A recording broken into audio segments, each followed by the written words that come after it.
Hello, space junkies, and welcome to What a Piece of Junk, a Star Wars podcast. This is your captain speaking, Captain Derrick. Usually, you guys are probably used to Scott running the initial, but Scott and Nathan aren't available this week.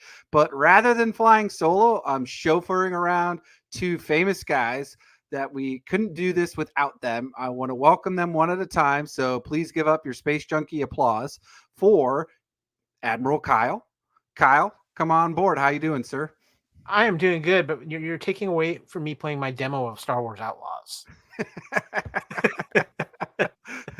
Well, that's good. I mean, obviously, that's super exciting because we always love Star Wars games, video games, card games, board games, all that stuff. So, have you got to play any of the demo yet, or am I literally taking you from launch? I'm probably downloading as we speak. I am excited about that, but I'm more excited about what we're going to be talking about tonight, which is some stuff from D23, and I think there's another guy hanging out, and I actually think he has a Star Wars figure now, which is just scary in its own right. Let me bring him in because he is the co-founder of the Fandom Podcast Network, and he's going to be sitting in the Wookiee chair tonight. The one and only Kevin Reitzel, aka what is your name again, Kevin, in Star Wars? Valkentizeri. It's my action figure. I'm technically playing with myself, I guess. I don't know how that works, but this is a family-friendly podcast, Reitzel.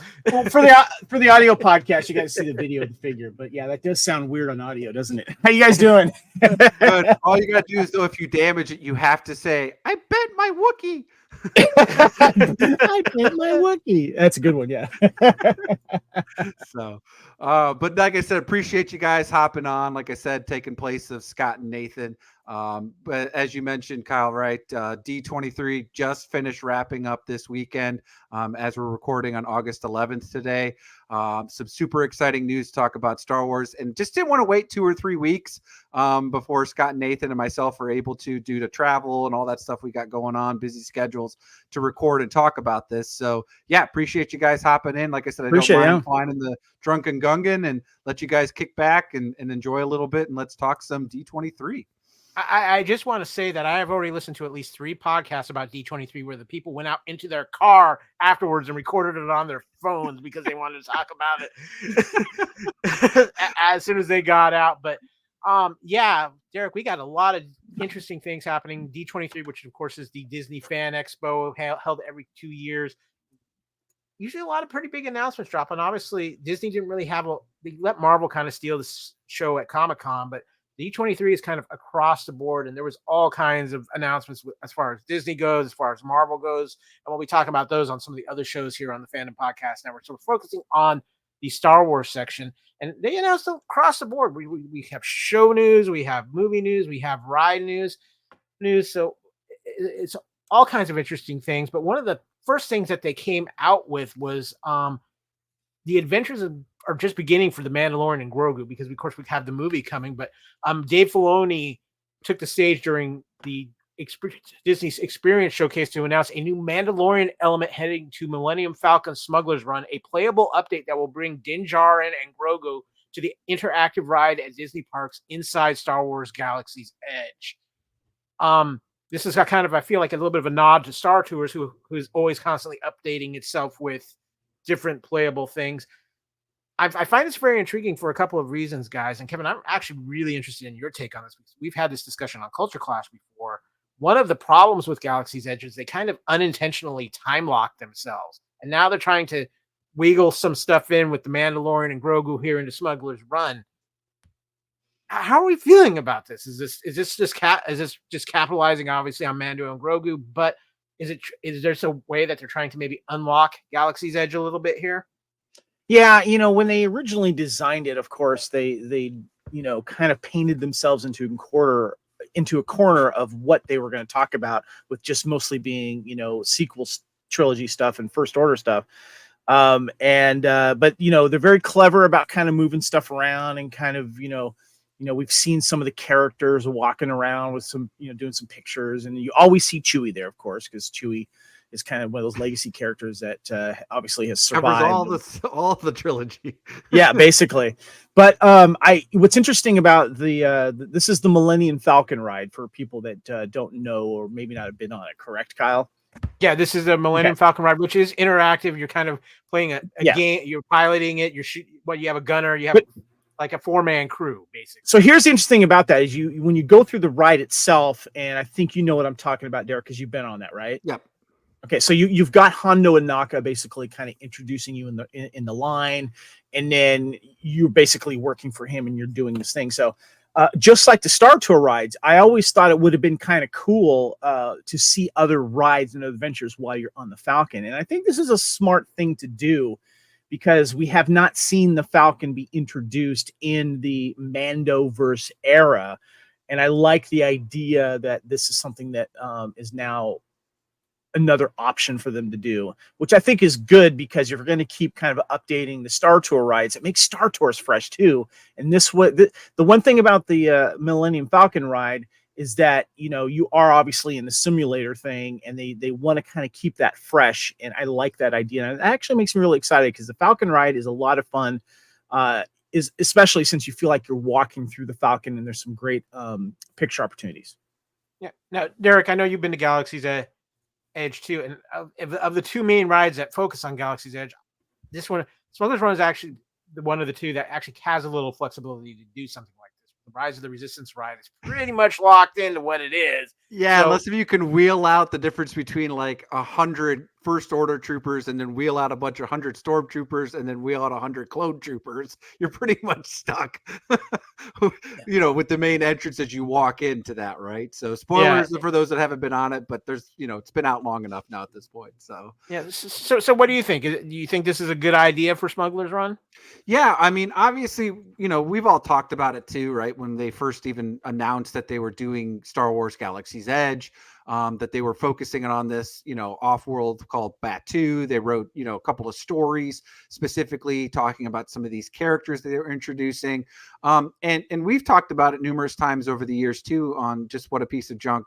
If you go back, I think that was a mistake for them, because they really should have designed that portion of the theme park to be able to absorb all three eras within the Skywalker trilogy, or at least, have the ability to be flexible with that, right? They just kind of, as Kevin talked about, strictly put it into the sequel era. And let's be honest, the sequel era is so far been probably their least well received, obviously very decisive of whether you thought of the movies or not, but just what they've done with it since, right? They did the Skywalker, the final Rise of Skywalker back in 2019, and they haven't even touched, anything for any of the series, really any of the comics, the novels. I mean, there's been a couple of things, but really it's been, them going back, doing this, Mandoverse, which has obviously been phenomenal, with the introduction of Grogu, Baby Yoda, as their huge cash cow. They've gone back to Andor, which was Rogue One. They're probably their best well-received Disney movie. They've now created the High Republic, right? We just got the first taste of that. So yeah, I mean, why wouldn't you want to have something, as Kevin talked about, that can receive all, the different, eras of Star Wars so far, right? It expands not just this, Harry Potter, for example, these 7 years, right? They're starting to, Universal's adapting things to be able to introduce the Fantastical Beast era of the Harry Potter universe. So the only thing I'm hoping for is that it would be nice that it's not random. They need to be able to give the person that's spending hours waiting in line, spending their hard-earned cash. If I want Mando and Grogu, it shouldn't be random. I should have the opportunity, because again, it's 4 people, 6 people on this ride. We should be able to choose which adventure we go on, right? So give me that option. Star Tours, I get it. There's 50 things, even though they could still offer that, or at least put in some of the more popular ones on repeat rather than some of the off the wall stuff. But really, that's the only thing I think that they should look into as they're prepping to do this, and potentially other future things for Smuggler's Run, because it's a fantastic ride, as you guys have been on it. I love it.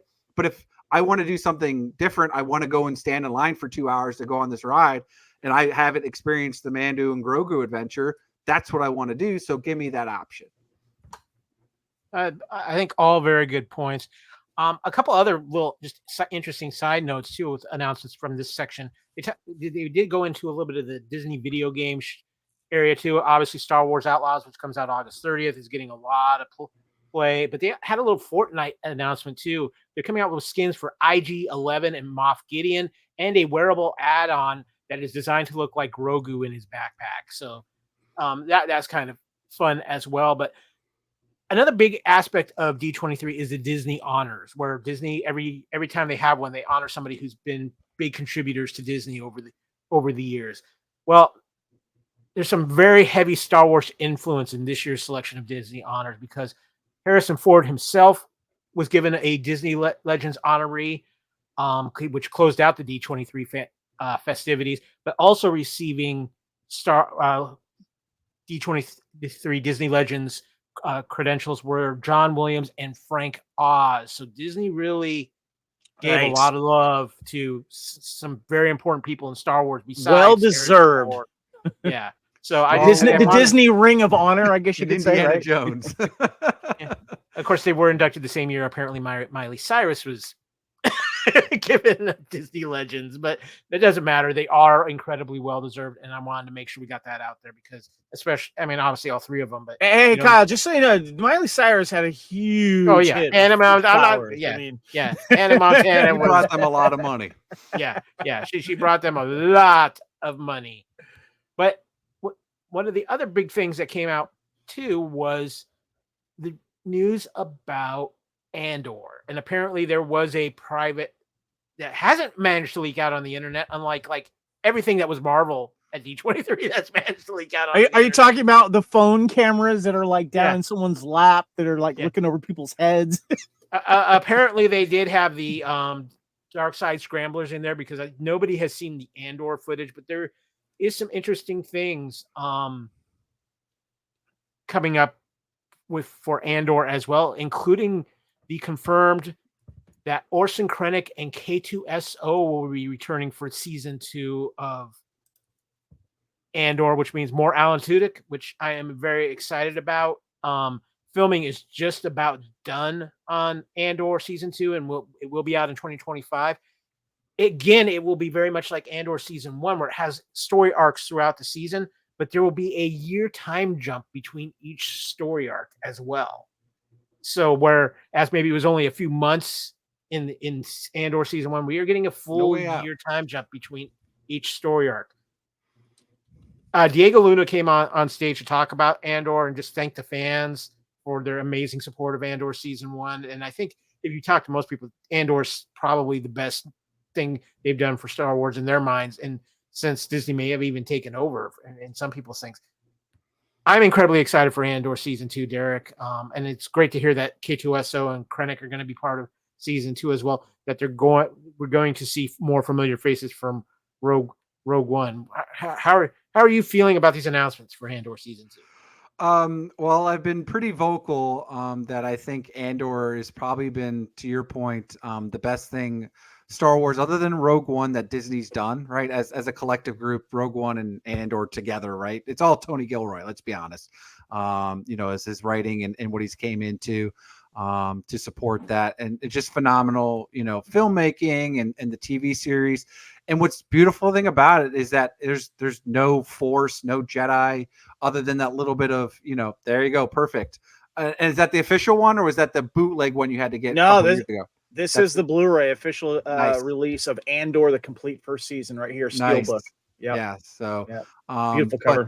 Other than that little bit of scene with Vader, right, which is obviously hugely iconic, in the hallway scene there at the end of Rogue One, there's really no Force users, and that's been really what a lot of us have clamored for, is give us these stories that just evolved around the politics and the drama and the political thriller and the suspense, the thriller. We got great action, right, with the whole heist scene and all that, because Lord knows I love good heist movies and films. So, but they executed it very well. Obviously they still did our man Andy Serkis dirty. So maybe he'll make a small cameo to know that we know he survived. But otherwise, no, I'm super excited. As you mentioned, each arc between will be about a year span, because they said that this is going to literally end about 4 days before Rogue One happens, right? So we might get obviously with the K2SO, which was confirmed, and then Krennic, there was some rumors, but like you mentioned, Kyle, that is confirmed now to make the cameos here. We might get Jyn Erso or Galen Erso mentioned. Not saying that they have to, bring either of them in for anything other than maybe a photo still or a holograph. Especially if they're, going to rescue Jyn, as that's part of the mission, that Andor's going to be on. The way Rogue One, the mission, I guess he would be going on the way Rogue One kicks off. When I can't remember who he's going to see, his buddy, right, that he ends up shooting. But that'll probably be the mission that he's going to get sent off at the end there, right, where Rogue One kicks off. But anyways, no, super excited, long awaited, obviously, as we were talking offline before we started recording, right? They were already filming this earlier this year. They've gone back to the UK, built all the scenery and everything, and then the writer's strike happened, and that put a big damper in things. So they're finally back at that, which is good. And as you mentioned, right, what I heard from the film that they released at D23 was just a bunch of behind the scenes stuff. I don't think they actually had like any clean footage like they did for Skeleton Crew or for any of the other things that they were showing from the Marvel stuff. So maybe that's why it hasn't made its rounds, because it's really nothing other than some cool behind the scenes things. But yeah, super excited.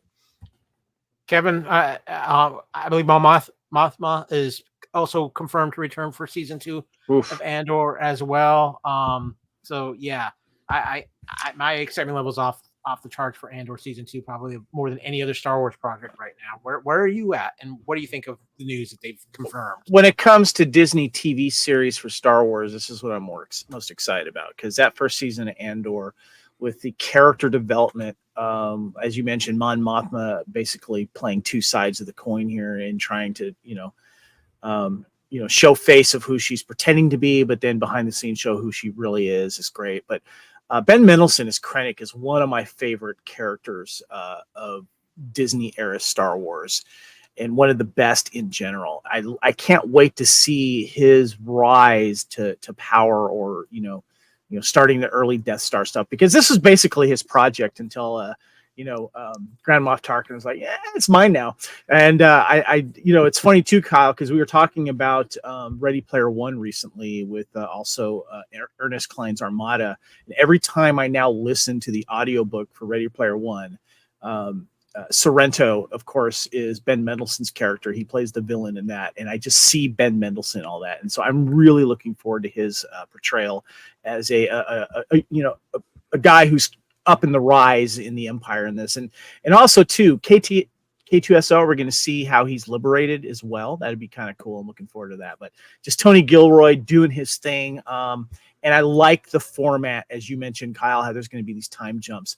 We didn't get a warning about that with the first season. It caught people off guard a little bit, but then when you go back, it's just wonderful storytelling. Absolutely love it. Can't wait. Yeah, I am so excited, but there's still a lot more to talk about to come from D23. Okay, next up, guys, Jon Favreau, Dave Filoni, they took the stage. They had to talk a little Mandalorian and Grogu. This would be the only D23 before Mandalorian and Grogu comes out in 2026. And they happen to apparently drop a little sizzle reel itself. I have seen one still frame from this online, and I'll get to that in just a minute. But they did show in the sizzle reel, and it included Grogu and Din facing off with snowtroopers, massive Imperial AT-AT walkers in the snow. One of our favorites from Rebels, Zeb Aurelius, in action, and capping off with Grogu traveling with two tiny Anzillions. Bad baby. Guys, this is to say that Mandalorian, I think Mandalorian and Grogu, which is going to be the first time in almost 8 years since the Star Wars film has been on the big screen. There's a lot of weight on this film. And obviously, people were kind of mixed after Mandalorian season 3, whether, so this is a big deal. And it sounds like they're going all out from just what they're talking about here. And to get more Zeb on screen, considering the Rebels Renaissance Ahsoka kind of put us into as well. You basically now have all the surviving members of Rebels fully established in live action Star Wars. Kevin, I know you were actually a big fan of Mandalorian season 3. How excited are you with this being the first Star Wars movie that's coming back on the big screen?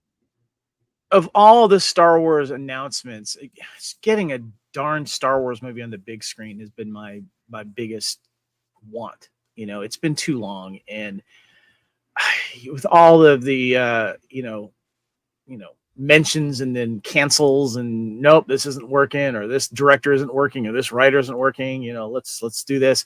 This is what we needed. This is the bread and butter of Star Wars now in the Disney era is the Mandalorian. And this is what I've been looking forward to. My only concern is that I would like to, I hope they're not filming it all in this dome, Zoom, whatever it is, Volume thing. Yeah. I hope they get out and get into real locations like we have seen them do, or we've seen them do in the other TV series, especially Andor. I don't want it to feel like that, that blue green screen thing and stuff. I really wanted to see them get to real locations. I know they're going to do some of it in the volume. I get that because you can control your environment, but I would like to just see them make it look cinematic, make it look like that you are jumping from a Disney Plus TV series, as beautiful as it has been, to an actual like cinematic locations. That's my only concern, and I hope that they get there. Yeah, I'm really intrigued by this because I also think that we're looking at the aspect of taking this from a TV series that had a very specific way it was done as a TV series to a film, Derrick. And I'm just wondering how well that transition might go. Yeah, it's interesting, right? Because when season 3 ended, Favreau came out and said that I already have season 4 written, right? He was ready to basically take it to the next level. And I think that would be a better season, because I feel like season 3 was, again, my viewpoints that they were forced to bring back Grogu, right? That's why we got kind of Mando season 2.5 in the middle of Book of Boba Fett. And 3 just felt kind of, the story was already written pre-Grogu, and rather than just scratching the whole thing and then coming up with a whole new story, they just came up with ways to cleverly insert Grogu, right? That's the whole reason he got the IG-12 body, and, it was put in that, and, what we had. And unfortunately, with Carl Weathers passing, and obviously with the Gina Carano lawsuit, we definitely know she ain't coming back for anything.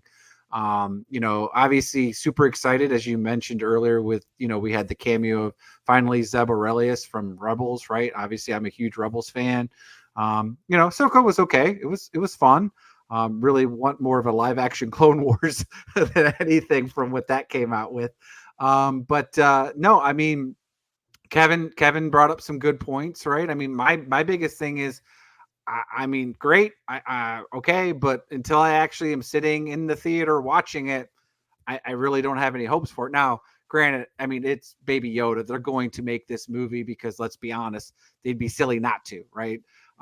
Because that's their biggest cash cow, right? So more merchandise, which is exactly what Disney wants to do. Merchandising.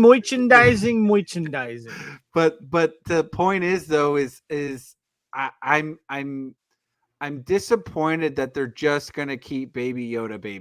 Like, do something with his character at this point. We've had enough of him being a baby. I want to see like Grogu grow up. Like, give me that. Give me a time jump here, right? Yeah. Give me several years in between. So I see something where he's at least, doing something, wielding a lightsaber, wielding a blaster, wielding a jetpack of his own, got his own little, we've joked about it, his own little baby Yoda Mando outfit. Give me something other than just Din Djarin literally carrying him around, or whoever's, just give me something more with the character, because otherwise it's just a MacGuffin to me. It's a person's pet, and he's not a pet. I mean, he's supposed to be an actual person, you know what I'm saying? So give me some character developed from someone that doesn't talk very much. Yeah. So give me that, which I felt would be better in a series. Like, I was really hoping when they announced this that we were going to get season 4, which would then lead up and be the big climax cliffhanger that would force you to go then see the movie, right?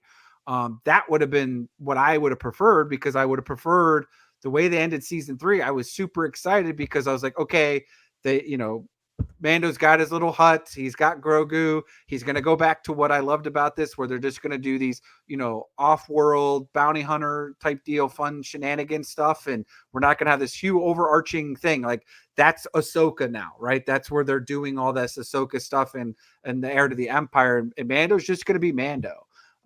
But at this point, I don't know. But like I said, I don't really care until I'm sitting in the theater and I'm watching it.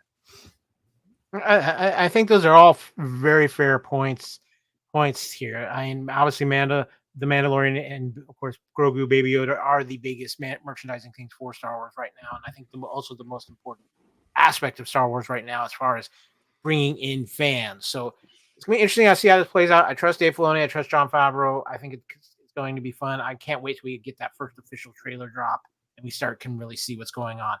But there's a couple other announcements, and one of them is coming to Disney Plus very, very soon. In fact, as soon as September 13th, because it's time to return to Lego Star Wars, guys. And these are always incredibly popular and incredibly fun. We have Lego Star Wars Rebuild the Galaxy coming. I'm just going to read the description here. First came Darth Jar Jar, now Vader swapping his Sith Lord armor for a sleek white version, a bounty hunting C-3PO calculating the odds with glowing red eyes, and a squad of Akbar clone troopers all shouting, "It's a trap!" Are very clear signs this isn't the galaxy far, far away that we're used to. To quote Lego Star Wars Rebuild the Galaxy's Mace Window, the party is just getting started. Kyle, I had Darth Jar Jar before anyone else. There's a picture on YouTube if you're looking at it. Look at that. He's got the Kadu, so there you go. So they've got all the voice talent that has done all the Legos is coming back, but they brought in some familiar voices too that we might know. One of them is a character, Sig Griebling, who's going to be voiced by Gaten Matazzaro from, of course, Stranger Things fame, brain fart there. He finds his galaxy shaken up after he and his brother Dev, voiced by Tony Revolori, find a Jedi temple and remove this mysterious cornerstone. Alongside newcomer Jedi Bob, voiced by Bobby Monahan. Drunk Uncle. Yeah. Drunk Uncle, yes. Good call out. Saturday Night Live skit. That's great. Luke Skywalker is back once again, voiced by Mark Hamill, but this time he's got more of a chilled out surfer dude vibe than the farm boy turned Jedi master we know and love. Guys, it's Lego Star Wars. How can you not love and have fun with Lego Star Wars, Derrick? So I remember not that long ago, if you guys remember the rumors that they were talking about doing after season 2 of What If for Marvel, that they were going to do a What If Star Wars. And I complained about it because I'm like, I don't need them doing this. One, it's just going to piss off people because then it's going to be like, well, that's the canon that I want, right? That they wouldn't do like something instead of the sequel trilogy and they're just wasting resources. But if it's Legos and they do a Legos What If, so we get Jar Jar, or we get, C-3PO as a bounty hunter, or you get Luke Skywalker doing Luke Skywalker things, right? Whatever it might be, that's fine. That's fun, right? That's fine if they want to do Lego Star Wars, the What If scenario, perfectly fine. So like you said, it's something that I can, people can pull in with their kids. It's just silly, zany stuff. Any of the Legos, they make the humorous. If you played any of the video games, right, they kind of go off script from time to time, and it's just good fun. And I'm here for that, right? It's just turn it on for 23 minute episodes or whatever they want to throw on. Always great when they have the Emperor, and he's always doing his goody, and best Emperor mug and all that stuff, right? So Emperor cracks me up so much on those Lego Star Wars. Now, Kevin, you might have a actual Star Wars action figure of yourself, but you haven't really made it until you have a Lego Star Wars version of yourself. This is true. What's the brilliance that is Lego Star Wars allows them to do whatever the F they want, basically. And it was the first Star Wars What If you go ahead and watch all of them and stuff. And I love the specials they do. And Derrick, you just reminded me how funny the Lego Emperor is. It's just so funny. But what I like about it too is that they have fun with it. And as hardcore Star Wars fans as we are, obviously we're not going to get all the legends that we want, you know, if that's, you know, what we look back on.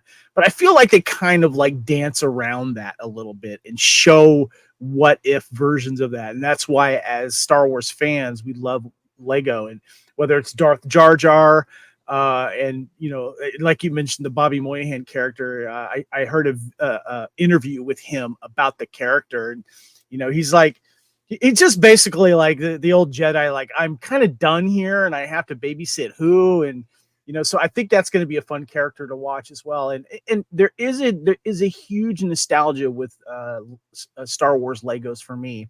Not building them, but watching these specials and playing the video games, especially with my daughter Camille. It's one of the things we bonded on. It was also one of the things that really kind of made her more interested in Star Wars, was the video games and playing the trilogy video games, or, you know, because I remember we spent so much time playing those video games, and I love revisiting that nostalgia through the new editions of any Lego adventures.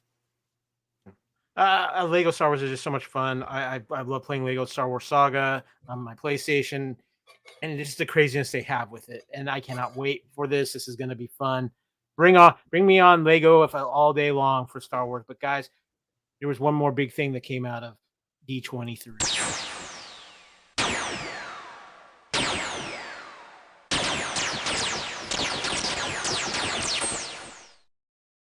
Okay, after dodging all those blasters, Jude Law made it on the stage at D23. He plays, of course, the enigmatic Jod Nawood. And he introduced the world's first look at footage from the forthcoming Skeleton Crew series by Spider-Man Homecoming director John Watts and written by Christopher Ford.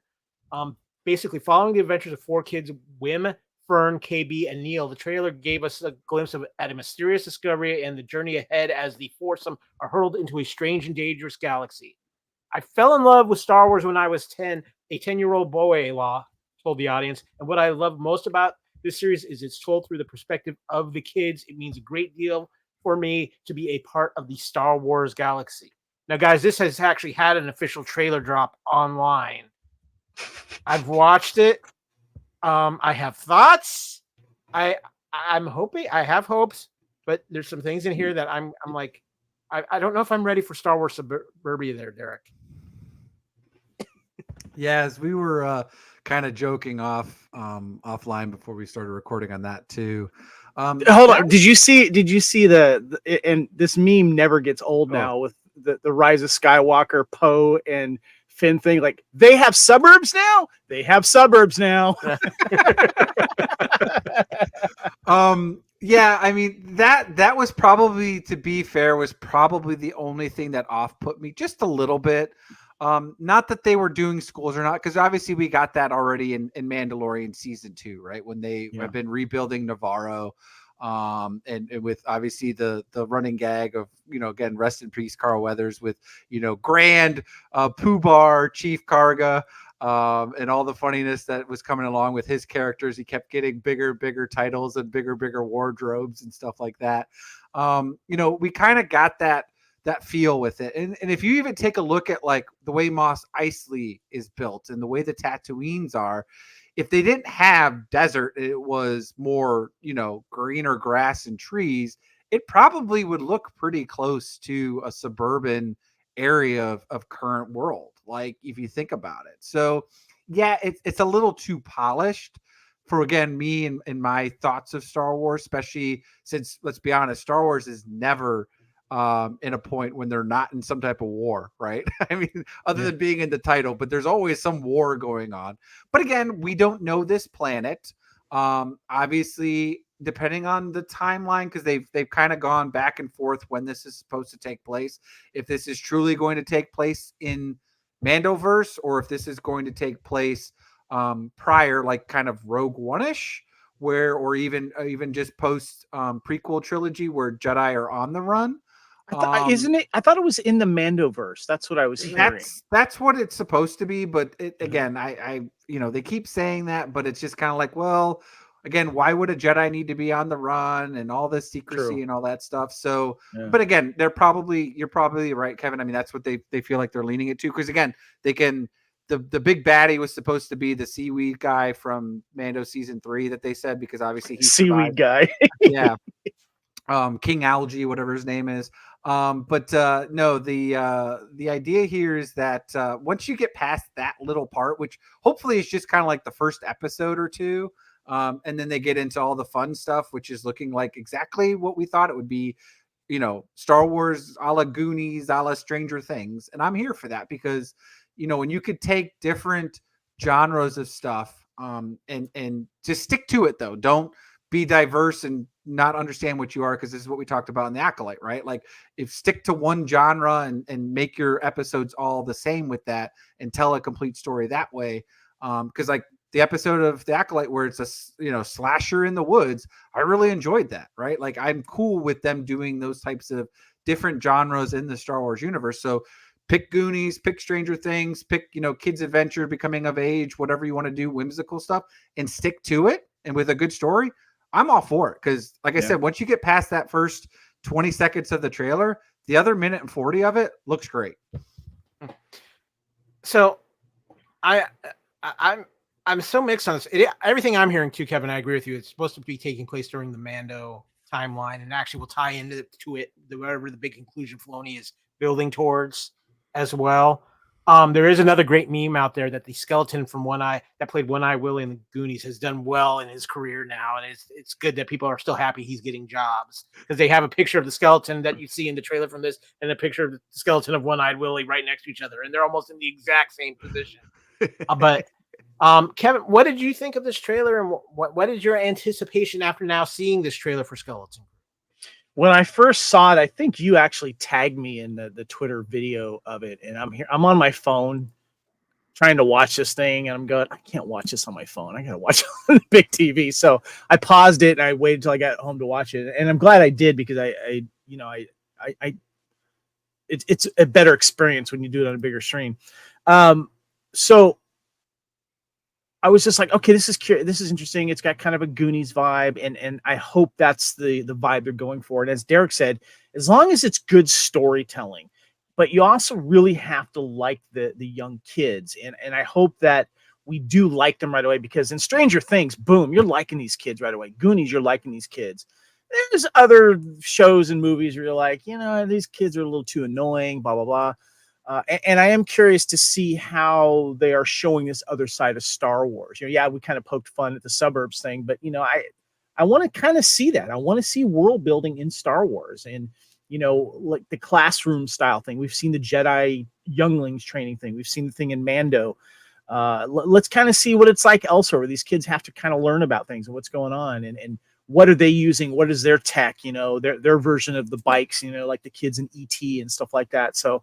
But I got to tell you, the thing that really, really excited me is seeing the live mock-up of the characters that might be the villains, or that's going to be the pirates. You know, give me the Wolfman. I love that there was a Wolfman guy. I was really, really excited about that, because of the original character that you saw in the in Star Wars episode, you know, A New Hope, in the cantina. You saw the Wolfman. And if there's a character that's the Wolfman, I love it. I want to see what that is. Yes, there you go. There's a Stivian Wolfman right there. Derrick, for the video watchers there, you are showing the Decipher card. I love that. So there's another. And I also love the fact that Derrick had that on hand. Yeah. Thank you so much, Derrick. He's a man who is prepared. I have so many cards that I'm sorting through and everything else that I always have some type of Star Wars CCG card on hand. So yes, I love that for the video watchers. There is another fun meme that's going around out there, and I don't know if you guys have seen it. I think I posted in the What a Piece of Junk chat that, is it really Skeleton Crew, or is it the prequel to Captain EO? Because of how close the kids look like they could evolve into the characters from the Captain EO film. So people are having some fun with this, but I think it's innocent fun. I'm intrigued by this. I have a couple of theories already. I do not believe Jude Law is a Jedi. I think that's a hustle. That is a con man running a hustle. We'll see. But I'm with you, Derrick. I think the most important thing with Skeleton Crew is the story, and them sticking to what this is appearing to be, which is that Goonies, Stranger Things, Kids from ET kind of feel to it. I get a little bit worried just from what I've seen in this trailer that the kids might be a little bit too cute, and that's one of my concerns. But I'm curious about how they're going to play this out. I know that there's a lot of people who are saying, well, this is just Star Wars version of Star Trek Prodigy. And so what if it is? Let them tell their story and have fun with it. I mean, I do. Yeah, Kevin. Which came first? Prodigy got released Prodigy got released first, but how do we know how long this has been in production? Prodigy I was in development before Skeleton Crew. Do we know that for sure? Yeah, I've looked that up. Yeah, okay. Prodigy had been in development for quite a while, so it looks good. I'm still not 100% sold on Star Wars Suburbia, but like Kevin said, it's interesting to see the world building. So I want to see the planet that this is going to be set up on and why it's like that. It really is off-putting when we're used to so much difference in Star Wars. We need Star Wars story shown by kids. We need to see what kids are thinking of the Star Wars universe. And I think a live action version of that too, not just all cartoons. That's what I'm talking about. Yeah, a live action version of kids in the Star Wars universe and seeing what's going through their minds and how they're dealing with it. I think this is a really good opportunity to explore that, and that's one of the things that kind of excites me about it, Kyle. Yeah, what I'm also really intrigued by is how they're going to tie this into what's going on in the Mandoverse, because I just keep having this thought process of these kids are going to be end up being the taxi service for a certain Ahsoka Tano at some point. Maybe that's how she gets off that plane.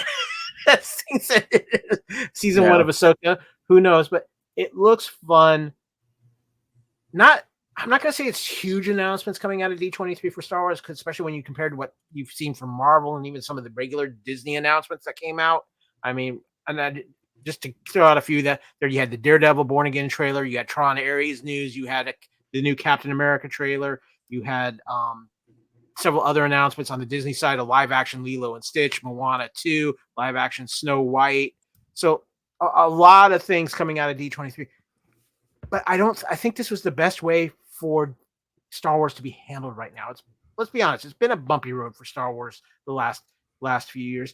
And I think not coming out with huge promises and huge things and just going with what we know that they're working on, not promising something that we don't know if it's not going to come, but focusing on the things that have filming done, things that we know are solid and are coming out, was the right move here. And I'm just, as we wrap and get things ready for Derrick to take the drunken gungan back into space talk, that's my final question to you guys: is do you feel like Disney handled Star Wars well? Because I mean, this is a huge event for Disney. This is not an every year event. This is a once every 2 years, and this really sets up kind of what their plans are for at least the next couple of years.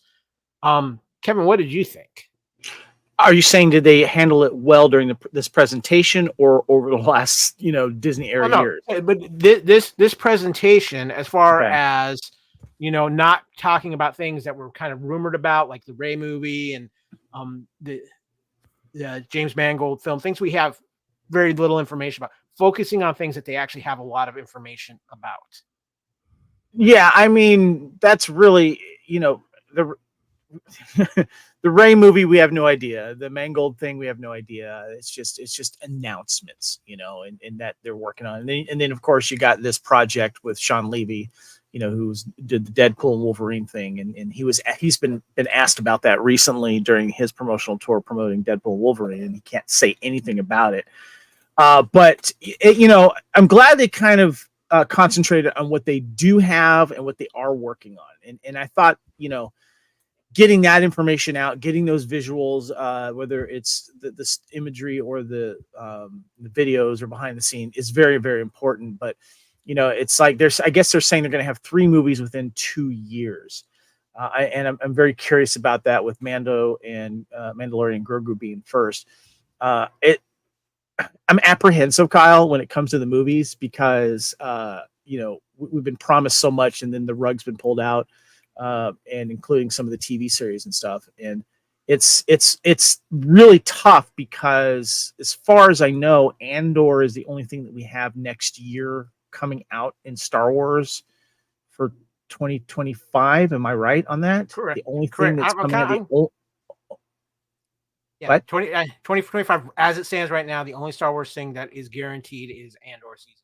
Yeah, and I'm kind of bummed about that. They should have shown a movie. They should have, shoehorned a movie in there, or had been already finished on one. But I'm gonna take what I get. I'm gonna enjoy what I'm gonna enjoy. But I'm not completely excited right now until I see stuff. Like you mentioned earlier, Derrick. Let's wait till we're.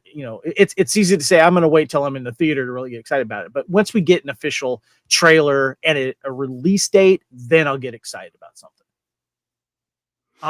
Derrick, it does kind of sound like that maybe Disney's pulling a Marvel with Star Wars in 2025, or like in 2024. The only movie that hit the theaters was Deadpool. In this case, Andor season 2, which is something that Disney has bank credit on now at this point, and people are very excited for. That's the only Star Wars thing we get in 2025. At least they're giving us something we're all very excited for. But did Disney make the right call here and not talking about the other two films and possible other projects that could be coming out, and keeping it to what we know already? Because my feeling is it was the right move, because they've made a lot of promises they haven't kept. Correct. And don't forget too, there's Patty Jenkins' Rogue Squadron out there. She's talked about it. She owes them a script still, right? Especially since Wonder Woman 3 fell through with James Gunn rebooting the DC universe there in the movies. So you still have Patty Jenkins' Rogue Squadron out there. Also, you have to give them some leeway because of the 4-month writer's strike, right? That could have put a little bit of hamper. Like, we could have gotten Skeleton Crew coming out now, right, and we could be getting Andor this time, and then who knows what's in 2025, right? Like, we could have gotten something, to your point, Kevin, maybe a movie actually could have came out in 2025 in December timeframe, right? Right. But one of the things, though, besides Andor is they're already doing it, because they've kind of had rumors, speculations, calling out casting calls and the need for it. But they are going to have a Star Wars animation show next year. There's no doubt about it, right? Because they're able to produce that pretty quickly. When you think about, if there's a story ready to go, they just need people to, tons of people to animate it, voice it. They can put it together in, 6 to 8 months. So it wouldn't surprise me to kind of gap after Andor at some point, the first half of next year, the back half of next year. We'll get like a legit Filoni, some type of animation style continuation. So I'm over the Star Wars animated shorts that they've been doing. What are those called? You got the Tales of the Jedi and the Tales of the Empire. But those are fine. Yeah, the other ones where you're talking about Bad Batch. Star Wars Visions. Yeah, no more Visions. I'm done with Visions. I couldn't even finish Visions season 2. Yeah. Season 3 is supposed to be happening. I haven't. All right. Well, I'll pass on that. But give me like what the Tales of the Jedi and Tales of the Empire. What we talked about, they need a Tales of the Smuggler, right? Give us some stuff like that. Again, non-Force users, non-tied to it. Give us something like make Greedo cool. Give us 3 mini episode arc of Greedo, right? Something to that point, or IG-88, right, or something like that, or Boss that they can't spend gazillions of dollars, but they can easily animate it, give us a small story, fill in those character development gaps, things that we want, for some of these characters that got, decipher Star Wars cards, right? Or to the point of, we have all this Legends canon, we'll use some of it, right? I mean, you can do it, keep it short and simple in a 3 episode, arc tied with something else. But yeah, I mean, I assume that we'll probably get, obviously, Kyle, you're right. I did slip that mind. We are getting Vision season 3, so that'll be one thing. But I know we're going to get something, whether it's, the next step with Omega, and her storyline with the Rebellion, and maybe that tie-in, and that'll be the series, right? Maybe that'll be a Rogue Squadron or something, right? Or whatever they want to call it, guerrilla warfare or whatever. But I guarantee that'll be what we get next year as well for animation. I'll take an Omega story. That would be cool. Yeah. So I think that's what we'll get. And then at some point, like you said, we'll get probably May-ish of 2026 then with Grogu and Mando's movie. Something I'm guessing in December that'll be whatever. But again, I don't care. I don't know why they have to rush 3 movies in 2 years.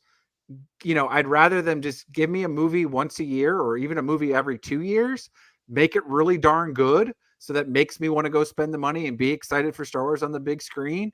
And fill me in with, 2 or 3 series animation things and throughout the normal year, each year with whatever, but a Star Wars on the big screen. Cause then again, do I have to wait another 20 years after these 3 movies in a 2-year span before I get something else after that? Right. Because they'll screw something up because they're trying to rush it, piss off a bunch of people. And, they'll do that rather than trying to, again, bring what Baby Yoda Grogu did was unite the clans. Yeah. And that's what they need to do again with Star Wars. Bring the disgruntled fans back, be the people that are happy, the people that are in between, bring us back together, kumbaya, and get Star Wars where it needs to be and stop, people, oh, Disney's ruined Star Wars. Well, no, they haven't. Again, I'd rather have the bad Star Wars with the good Star Wars that we've gotten from Disney, because at least I've gotten some good Star Wars over this time, which we weren't getting anything with Lucas. So give me that. Would I rather have them hit more home runs and grand slams than foul outs? Yes, but like I said, give me some good stories, give us some clean stuff, have a good direction, stick with it, and just space it out. Again, you don't have to rush it, and then give us some fun stuff in between, and that's all they need to do. And to really come back around, I think that's what happened here in D23. I think they were limited what they could do because of the strikes. It pushed things back. They didn't have a whole lot to offer to show right now. I also think they want to save a little bit for Star Wars Celebration next year because they didn't do Star Wars Celebration this year. So I think they want to have something to bring in and maybe actually have the Andor season 2 clips, depending on when that's going to come out. Star Wars Celebration Japan's in April. Andor may not come out till summertime, right? Depending on what they're going to, like you were saying, Kyle, space out next year, right? They might give us something, but maybe not. Like I said, maybe they'll have something for a sneak peek of the Mando Grogu, a couple behind the scenes teaser trailers, right? So, I just hope they don't do what we talked about on Culture Clash, Kyle, with Cobra Kai is like, let's give them the first 6 episodes this season, and then let's stretch it out and give the last 6 episodes following there. I just hope they don't do that. I don't think they will with Andor. I think that would drive too much crazy. But guys, I'm feeling a disturbance in the force here. Derrick, I haven't been on the Gungan in a while, and you guys moved the Cape Closet, and I have no idea where you moved the hyperdrive to, and if it's illegally installed and doesn't pass inspection, I'm sending you the bill. Can you get us out of here? Because yeah. No, for all this, appreciate again, Kyle and Kevin, for you guys hopping on, talk a little Star Wars, fill us in on some D23 stuff. It's cool. For all the space junkies, you know where to find us, but for those that are new listening, hop on over to What a Piece of Junk, a Star Wars podcast. You can find us on any major platform. The main feed is on the Podbean app. So find the fpnet.podbean.com. You can find us on Apple Podcasts, Stitcher, Spotify, iHeartRadio, Google Play, all the cool stuff out there. The main Facebook page is What a Piece of Junk, a Star Wars podcast, which I run. Emails run by Scott when he's not on PTO at whatapieceofjunkpod@gmail.com. We have the Twitter at What Wars and the Instagram at Fandom Podcast Network, which Kyle maintains for us. Kevin does a good job with that too. Yes, he does. But mostly it's all the fun stuff on the Facebook page that we like to post things on. I may there. put too much on the Facebook page. I know. That's okay. We trying to drive traffic to our What a Piece of Junk Facebook page, and I'm gonna just throw up a lot of Star Wars stuff there. So, but no, and then obviously for the listeners out there, we appreciate it leaving us any type of review because it helps the algorithm. But also, I got to pay the coaxium bill so that way Kyle doesn't take the Drunken Gungan from us. So the more 5-star reviews, the better. But speaking of Kyle, where can the Space Junkies find you? Well, just a reminder too, I do hold the pink slip on the Drunken Gungan, and you guys still don't know where it's at. So, but you can find me, of course, anywhere on the Fandom Podcast Network with some of our great other shows, Culture Clash, our Fandom News and Review show. We've got Time Warp, which Kevin does a phenomenal job with. Couch Potato Theater. In fact, we just put out a fun one. Most recently, covering The Edge of Tomorrow, which is that great Tom Cruise time loop movie. And so many other fun things. Kevin's got hair metal, Blood of Kings. We do everything here at the Fandom Podcast Network, and we will be talking about the other elements of D23 very soon on the Fandom Podcast Network, because there's a lot of Marvel news and a lot of really interesting just Disney news as well that we were planning on hitting. But you can also find me on Twitter at AKyleW. You can find me on Instagram and Threads at AKyleFandom, and you can find me on Discord at AKyleW. All right. And Kevin, where can the Space Junkies find you? All my social media handles are at Spartan_Phoenix. That's with X, Instagram, Letterbox, everything there. And then, of course, you can find me on Facebook, Kevin Reitzel. And, of course, you can find me in the What a Piece of Junk Facebook group. But as Kyle mentioned, we got a lot of fun stuff coming up. We're celebrating the year of 1984, currently on Time Warp. It's a monthly show. 84 was a great year for movies. And, of course, it's been Deadpool, a lot of Deadpool talk, too. We did Deadpool 1 and 2 for Couch Potato Theater, and we did a wonderful True Believers live shows. You can find it on the YouTube channel and also on the audio podcast. Our spoiler discussion on Deadpool and Wolverine. Make sure you check that out. And I mean, obviously, the listeners want to know: do you do this con circuit for your Star Wars? I don't know that, but much like Deadpool, I'm going to Disneyland. I do have tickets for Star Wars Celebration Japan. I have not confirmed my travel arrangements or if I'm going 100%, but I did have to buy tickets just in case. There you go. So, well, make sure you take a box of your action figures there, and you can at least hand them out for Star Wars trivia. That's too expensive, man. Jesus, I'll sign your figures for $2. Can't you put it back to Kyle and put it as part of the work expense? I don't know if the FPM budget's that big. A lot goes to Gungan repairs there. All right. So, no, appreciate you guys again. Appreciate the listeners out there. As we always talk about it, we have a lot of different opinions about, Star Wars and about media out there, and that's all great. But just remember to respect each other's fandoms and their opinions on that. Which one of you guys wants to pull the lever for hyperspeed? I can pull it, but I just can't make the Chewie sound. That's fine. I'm gonna do it. I gotta do it. Okay. Yep. Okay. It's all you, man. All right. No Kevin, pressure. Punch no it. pressure. Go ahead and punch it.